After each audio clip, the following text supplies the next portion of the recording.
अज़ीज़ान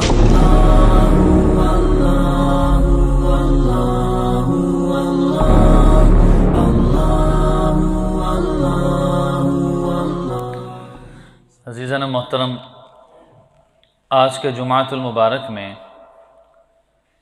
इबादत में खुशू के असबाब के हवाले से गुफ्तगू की जाएगी कि जिसमें बुनियादी तौर पे ये बात मलहूज़ ख़ातिर है कि जब बंदा मोमिन कोई भी इबादत करता है, इबादत के मकबूल होने के लिए अल्लाह ताला ने जो मेथड बनाया है उसको कहा जाता है खुशू और खुज़ू। इसको आम फहम अल्फाज में ये समझिए कि जब बंदा कोई इबादत करे और उस इबादत में इखलास हो और अल्लाह की रज़ा आजिज़ी उन इंकिसारी के साथ जब वो इबादत की जाए तो ये इबादत में खुशू कहलाता है। और याद रखिए, ये जो इबादत में खुशू है ये ज़रिए है परवरदिगार की खुशनुदी का। और अल्लाह की खुशनुदी कब हासिल होगी? कि जब ये आदमी इबादत में खुशू करेगा और नतीजतन उस अमल में इखलास होगा। और ज़ाहिर आप हज़रात के इल्म में हैं कि जब किसी अमल को इखलास के साथ किया जाए वो अल्लाह के राज़ी होने का ज़रिया बन जाता है। और इसके साथ साथ अगर अदम खुशू हो, इबादत तो कर रहा है लेकिन उसमें खुशू नहीं है, अल्लाह की रज़ा नहीं है, आजिज़ी और इनकिसारी और इखलास नहीं है, तो फरमाया कि नतीजा ये निकलता है कि उस इबादत में शैतान दाखिल होकर के उसके इखलास को कम कर देता है। और ज़ाहिर है जब किसी अमल में इखलास ना रहे तो वो अल्लाह की रज़ा का सबब कैसे बन सकता है? वो उल्टा अल्लाह की नाराज़गी का ज़रिया बन जाएगा। इसलिए उलमा ने लिखा है कि किसी भी इबादत की जो जान है वो खुशू और खुजू है। आगे जाके बात करेंगे खुशू खुजू किसको कहते हैं। किसी भी इबादत की, हज है, ज़कात है, नमाज है, रोज़ा है, इन सारी चीज़ों के पीछे जो चीज़ कार फरमा है और जिस चीज़ की बहुत ज़्यादा अहमियत को बताया गया है वो उस अमल का इखलास और खुशू खुजू है। कुरान पाक की ये जो आयत पढ़ी है, वइज़ा समिअू मा उन्ज़िला इलर रसूल तरा अयुनहुम तफ़ीज़ु मिनद्दमइ मिम्मा अरफ़ू मिनल हक़। जब इब्तिदाए इस्लाम में मुसलमानों ने हबशा की तरफ हिजरत की थी तो उस वक़्त सहाबा रिज़वानुल्लाह अजमाइन जो कुफ़ार मक्का के जुल्म व सितम में घिरे हुए थे, इस चीज़ ने मजबूर किया कि वो हिजरत करें। और पहली हिजरत जो मुसलमानों ने की वो हबशा की तरफ की। वहाँ का नजाशी बादशाह था, उसने एक सहाबी हज़रत जाफ़र तैयार रज़ी अल्लाह अन्हु से पूछा कि क्या तुम्हारी किताब में मरियम का भी जिक्र है? इन्होंने फरमाया कि क्यों नहीं, पूरी कुरान पाक की एक सूरत है जिसका नाम सूरह मरियम है, उसमें मरियम का जिक्र है। सो लिहाजा उन्होंने कहा कि मुझे कुछ पढ़ के सुनाओ। तो हज़रत जाफ़र बिन तैयार रज़ी अल्लाह अन्हु ने वो सूरह मरियम और सूरत ताहा की तिलावत की। उस तिलावत के नतीजे में जो नजाशी बादशाह था उसका दिल नरम हो गया। उसने कुफार मक्का की तरफ मुखातिब होकर फरमाया, कहा कि जिस लोगों को तुम जुल्म व सितम कर रहे हो जिन लोगों पर, वो इसके बिल्कुल हकदार नहीं हैं कि मैं इनको अमन न दूँ। सो लिहाजा उसको अमन दिया गया। और नजाशी ने 70 लोगों का वफ़द जनाब रसूलुल्लाह सल्लल्लाहु अलैहि वसल्लम की खिदमत में भेजा। आप सल्लल्लाहु अलैहि वसल्लम ने उनको सूरह यासीन की तिलावत फरमाई। जब सूरह यासीन की तिलावत की तो दौरान तिलावत जितने भी लोग वहाँ से आए थे, जब देखा गया तो सब रोज़ारो क़ितार रो रहे हैं और सब के सब इस्लाम में दाखिल हो गए। इस चीज़ का पस मंज़र कुरान पाक में इस आयत में है, वइज़ा समिअू, जब उन्होंने सुना, मा उन्ज़िला इलर रसूल, जो चीज़ें रसूल पर नाजिल की गई हैं, ज़ाहिर है वो कुरान पाक है बुनियाद। तरा अयुनहुम, आप उनको देखते, अयुनहुम तफ़ीज़ु मिनद्दमइ, कि आंसू उनकी आँखों से ज़ारो क़ितार बह रहे हैं, मिम्मा अरफ़ू मिनल हक़, कि उन्होंने हक़ को पहचान लिया। यानी उन लोगों ने इस बात को समझा कि ये हक़ है और हक़ के अलावा ये कभी कुछ नहीं हो सकता। सो लिहाजा ये सब के सब इस्लाम में दाखिल हो गए आप सल्लल्लाहु अलैहि वसल्लम की तालीमात पर। अब इसी तरह मोहतरम, खुशू का मफ़हूम क्या होता है? झुकना, आजिज़ी करना, इनकिसारी करना। जैसे कोई आदमी किसी बड़े ओहदेदार को मिलता है, अपनी गुफ्तगू का भी ख्याल करता है, अपनी वज़ाक़ता का भी ख्याल करता है, बॉडी लैंग्वेज का ख्याल करता है कि मैंने उस बड़े आदमी से किस तरीके से सलीके से बात करनी।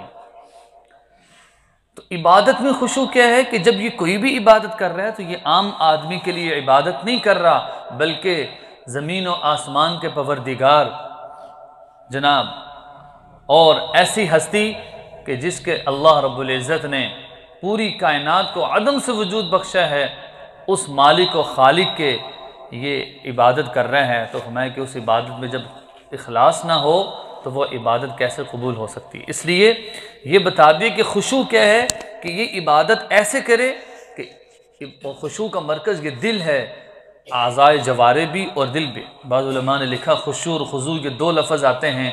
खुशू कहते हैं आज़ाए जवारे का झुक जाना, कि जो हमारे आज़ा हैं जब नमाज में हों तो बिल्कुल उनको हिलाने की इजाज़त नहीं है, कितने सुकून के साथ नमाज पढ़ने का हुक्म है। और खुजू कहा जाता है दिल की उस कैफियत को कि जब बंदा अल्लाह के सामने खड़ा हो या कोई भी इबादत करे तो उसका दिल अपने मालिक के सामने झुक जाए, आजिज़ी के साथ, इनकिसारी के साथ, और दिल में सिर्फ अल्लाह ही की रज़ा हो, गैरुल्लाह की कोई चीज़ भी उस दिल में मौजूद ना हो। तो ये दिल अब इखलास पर मबनी है।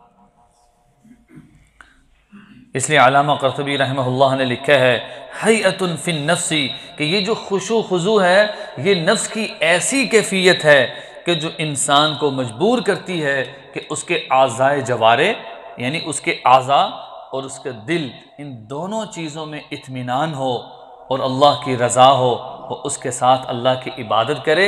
इसको इबादत में खुशू कहा जाता है। सो लिहाजा दिल का खुशू और इसके असरात क्या है? सबसे पहले असर ये होगा कि खुशू का मरकज़ दिल है और दिल में गैरुल्लाह की मोहब्बत निकल जाएगी। क्योंकि अभी जो खुतबे में एक बुखारी की रिवायत पड़ी है जिसका मफ़हूम है, आप सल्लल्लाहु अलैहि वसल्लम ने फरमाया अला इन्न फिल जसदि मुज़्ग़ा, आगाह हो तुम्हारे जिस्म में एक लोटड़ा है, इज़ा सलुहत सलुहल जसदु कुल्लु, अगर वो ठीक हो गया तो जिस्म से निकलने वाले सारे अमाल ठीक होंगे, और वइज़ा फसदत फसदल जसदु कुल्लु, अगर वो ख़राब हो गया तो जिस्म से निकलने वाले सारे अमाल ख़राब होंगे। 3 मरतबा आप सल्लल्लाहु अलैहि वसल्लम ने फरमाया अला वहियल क़ल्ब, अला वहियल क़ल्ब, अला वहियल क़ल्ब। गौर से सुन लो कि वो दिल है, गौर से सुन लो कि वो दिल है, गौर से सुन लो कि वो दिल है। अच्छा, इसकी अहमियत को इसलिए बयान किया है कि दिल ही वो चीज़ है कि जिसमें अल्लाह रहते हैं। ख़ुद एक हदीस कुदसी में अल्लाह रब्बुल इज़्ज़त ने फरमाया ऐ इब्ने आदम, मेरा घर तेरे दिल में है, अगर उस दिल में गैरुल्लाह की मोहब्बत होती है मैं उस दिल में अपना घर नहीं बनाता, और जब गैरुल्लाह की मोहब्बत निकलती है तो उस दिल में अल्लाह की मोहब्बत आ जाती। इससे उलमा ने लिखे हैं कि कबूलियत अमल के दराजात हैं, यानी अमल के कबूल होने के कितने दर्जे हैं? उलमा ने 3 दराजात लिखे हैं। सबसे पहला दर्जा क्या है कि कबूलियत से मुराद अल्लाह का राज़ी होना है। अच्छा, आप देख लें जो भी अमल करें ना, उसमें देख लें कि मैं इस वक्त ये जो अमल कर रहा हूँ इससे अल्लाह राज़ी होंगे या नाराज़ होंगे। हर आदमी खुद फैसला कर सकता है। अगर उसका जहन ये कहे कि मैं ये जो काम कर रहा हूँ इससे अल्लाह राज़ी होंगे, तो इसका मतलब है ये अल्लाह की रज़ा का ज़रिए। नमाज पढ़ रहा हूँ, क्यों पढ़ रहा हूँ? ताकि मेरे अल्लाह मुझसे राज़ी हो जाएं। ज़कात अदा क्यों कर रहा हूँ? अल्लाह राज़ी हों। रोज़े क्यों रख रहा हूँ? अल्लाह के लिए। इसी तरह दूसरा क्या मर्तबा है कि अजर व सवाब का और इनाम का इसके जहन में हो कि मैं ये जो काम कर रहा हूँ इसका अजर मुझे अल्लाह देंगे, अजर व सवाब देंगे। जिस तरह कोई मज़दूर मज़दूरी करता है, दिलो जान से मेहनत करता है, उसको पता है कि अगर काम नहीं करूँगा तो मुझे मज़दूरी नहीं मिलेगी। इसलिए बंदा मोमिन वो तो अल्लाह रब्बुल इज़्ज़त जो इसके खालिक व मालिक है उनके सामने ये इबादत करता है, और जब उस इबादत में खुशू हो तो फिर अल्लाह इस बंदे से राज़ी हो जाते हैं। और तीसरा मरतबा ये लिखा है कि फ़र्ज़ की अदायगी जो बंदे के ज़िम्मे है वो उसको कर दे, ये अल्लाह की रज़ा है। अब ज़कात का सीज़न है, ज़कात अदा कर दी है, रमज़ानुल मुबारक के रोज़े हैं, इसने रोज़े रख लिए हैं, दिन में 5 नमाज़ें फ़र्ज़ हैं, इसने मस्जिद में आकर बाजमात पढ़ ली हैं। यानी जो जो चीज़ें इसके ज़िम्मे हैं, फ़राइज़ हों या वाजिबात, जब उनकी अदायगी करेगा तो ये अमल के मकबूल होने का ज़रिए है। तो जाहिर है जब इस वक़्त जो अमल करेगा फ़राइज़ में, वाजिबात में, वो अल्लाह की खुशनुदी का ज़रिया बन जाएगा। इसलिए इबादत में खुशू की अहमियत को मैं कि हर अमल में, नमाज है तो उसमें खुशू हो, लेकिन नमाज इबादत का मजमूआ है।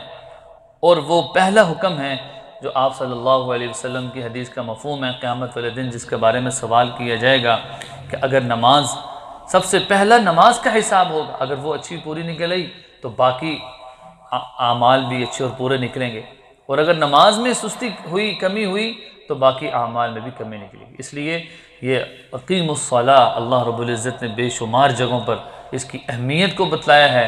आप सल्लल्लाहु अलैहि वसल्लम की बेशुमार अहादीस हैं कि जिसमें आप सल्लल्लाहु अलैहि वसल्लम ने इसकी अहमियत को बतलाया है। अब अगर उसमें सुस्ती होगी तो ज़ाहिर है उस इबादत में खुशू तो नहीं हो सकता, लेकिन जब उसके अदा करने का एहतमाम होगा तो ये कहा जाएगा कि ये इबादत में खुशू है, और जब भी ये नमाज़ पढ़ेगा इस बंदे से अल्लाह राज़ी हो जाएंगे। अम्मार बिन यासिर रज़ी अल्लाह अन्हु से एक रिवायत है, वो फरमाते हैं कि आदमी जब नमाज से फारिग हो जाता है तो उसके लिए नमाज का तिहाई हिस्सा लिखा जाता है, आधा हिस्सा लिखा जाता है। बाज़ ऐसे हैं जिनको कुछ भी नहीं मिलता, बाज़ ऐसे मुकम्मल। अच्छा, इस हदीस का ताल्लुक़ खुशू खुजू के साथ है। क्या मतलब? सब नमाज़ पढ़ रहे हैं, लेकिन ये ज़रूरी नहीं है कि सबको अजर व सवाब के अतबार से बराबर अजर मिले। नहीं, मुमकिन है कि एक आदमी नमाज़ पढ़ रहा है लेकिन नमाज में उसका ध्यान ही नहीं है। एक है ख्याल का आ जाना, वो बुरा नहीं है, इंसान कमज़ोर है, ख्याल आ जाता है, लेकिन शरीयत ने जो चीज़ मना की है वो जानबूझकर ख्याल लाने से मना किया है। ख्याल तो आ जाता है, इंसान है, सारी ज़रूरियात हैं, दुनिया से निकल के मस्जिद में आया ना तो दुनिया का तो ख्याल आएगा, लेकिन मना क्या चीज़ है कि जानबूझकर नमाज में दुनिया का ख्याल लाना, ये नमाज के खुशू को ख़त्म कर देता है।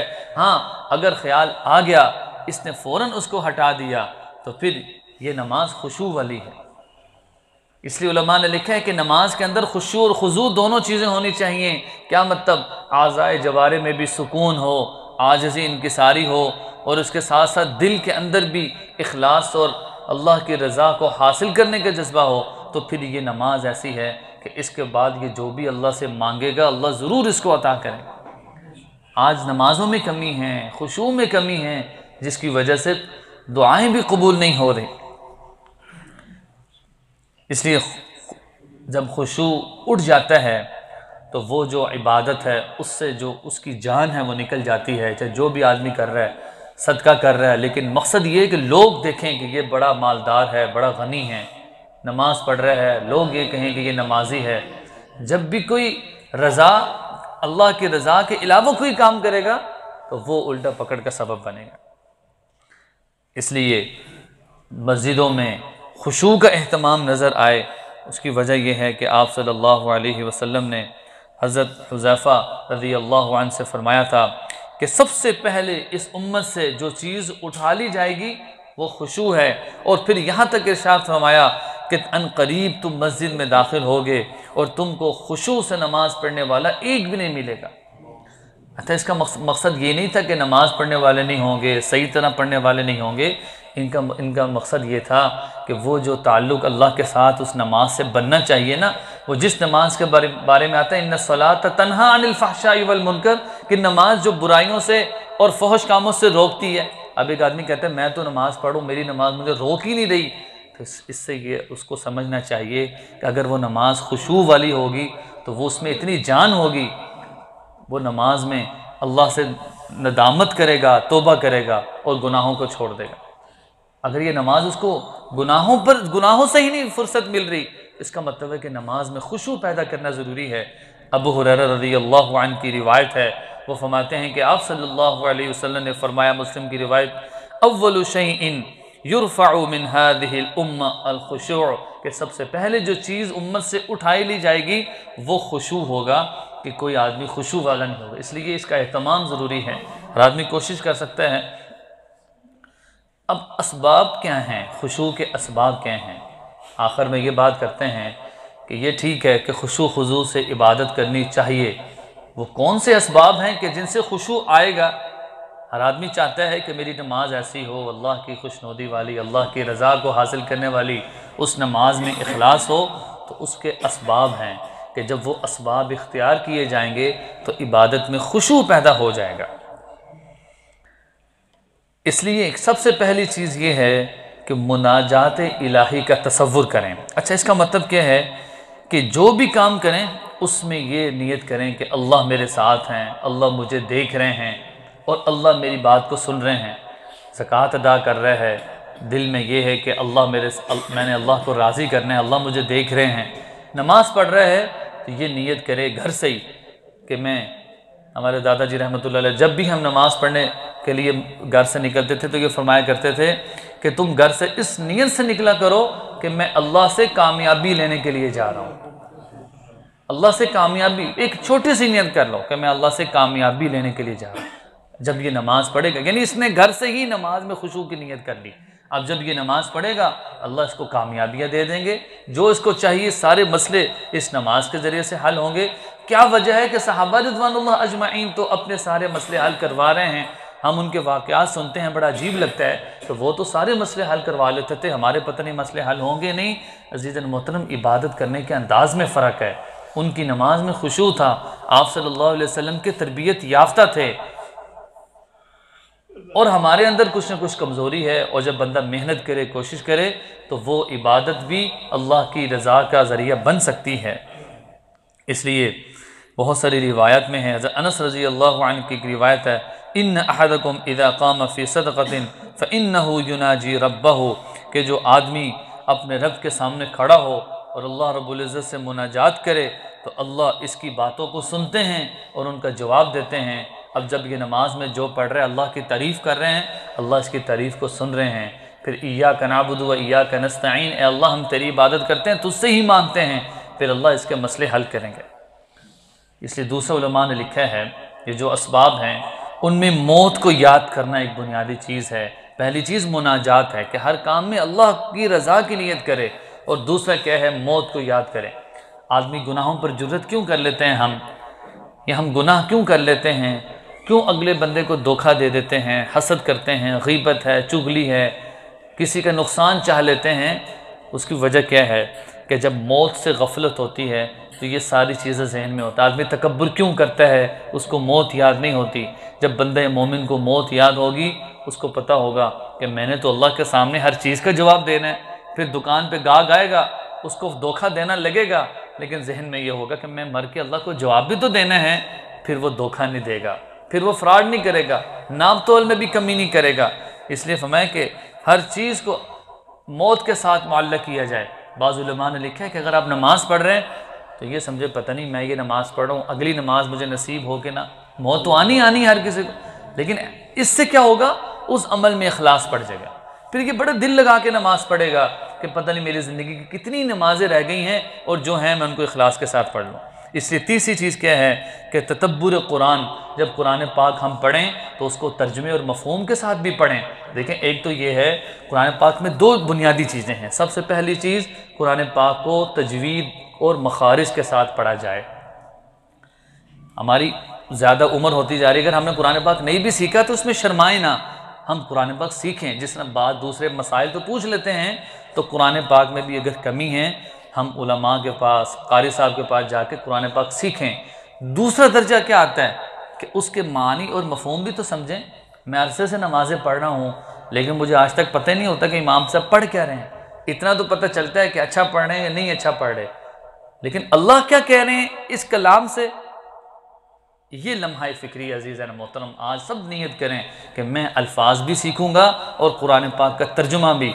आज से अगर ये नियत कर ली इसने सीखने की, तो जब ये मरेगा रोज़ क़यामत अल्लाह इसको इस हाल में उठाएंगे कि इसके दिल के अंदर तड़प थी, तलब थी, और ये तालिब इल्म था, और इसका हशर अल्लाह तालिब इल्मों के साथ फरमाएंगे, उलमा के साथ फरमा देंगे। इसलिए हर आदमी कुरान पाक सीखने की अल्फाज भी और मानी भी दोनों की नियत करे। इसको तदब्बुर कुरान कहा जाता है कि जब तक तदब्बुर कुरान नहीं होगा, पता ही नहीं अल्लाह क्या कह रहे हैं। नमाज में पढ़ा जा रहा है चोरी करना हराम है, लेकिन इसको पता ही नहीं है। नमाज में कहा जा रहा है ज़िना हराम है, इसको पता ही नहीं है। जब पता होगा अल्लाह मुझसे मुखातिब है, तो इसको याद दहानी, रिमाइंडर रहेगा कि मैंने इस गुनाह से अपने आप को बचाना है। और बहुत सारी रिवायात हैं। और इसलिए सूरतुल फातिहा जब हम नमाज में पढ़ते हैं, सिर्फ उस फातिहा का ही तर्जुमा अगर हम सीख लें तो यकीन जानिए कि हर नमाज में खुशू पैदा हो जाएगा सिर्फ सूरतुल फातिहा का। इसलिए आज कम से कम ये नियत कर लें कि मैंने सूरतुल फातिहा का तर्जुमा याद भी करना है और उसकी तफसीर भी पढ़नी है कि मैं हर नमाज की हर रकत में सूरतुल फातिहा पढ़ना ज़रूरी है, वाजिब है। लेकिन मैं सूरतुल फातिहा पढ़ता जा रहा हूँ, मुझे उसका तर्जुमा ही नहीं आता। अल्हम्दुलिल्लाहि रब्बिल आलमीन, तमाम तारीफ़ें उस अल्लाह के लिए हैं जो जहाँ का रब है। क्या मेरे सामने ये होता है कि मैं अल्लाह की तारीफ़ बयान कर रहा हूँ, फिर मैं आगे अल्लाह से मांग रहा हूँ, फिर मैं अल्लाह को कह रहा हूँ कि अल्लाह जिन लोगों पर तूने इनाम किया मुझे उनमें शामिल कर दे। तो इसलिए हर बात का अल्लाह जवाब भी देते हैं। असना अलैया अब्दी, मेरे बंदे ने मेरी तारीफ़ की। फिर अल्लाह फरमाते हैं मेरे बंदे ने मुझे बुज़ुर्ग जाना और मेरे बंदे ने मुझसे मांगा। ये पूरे हदीस के अल्फाज हैं। इसलिए अज़ीज़ मोहतरम, आज के जुमाअतुल मुबारक में इबादत में खुशू के असबाब को बयान किए है कि जब भी कोई इबादत जिसमें खुशू होगा, अल्लाह उस इबादत को अपनी रज़ा भी होगी और उस इबादत से इसकी हिदायत के फ़ैसले फरमाएंगे। लेकिन जिस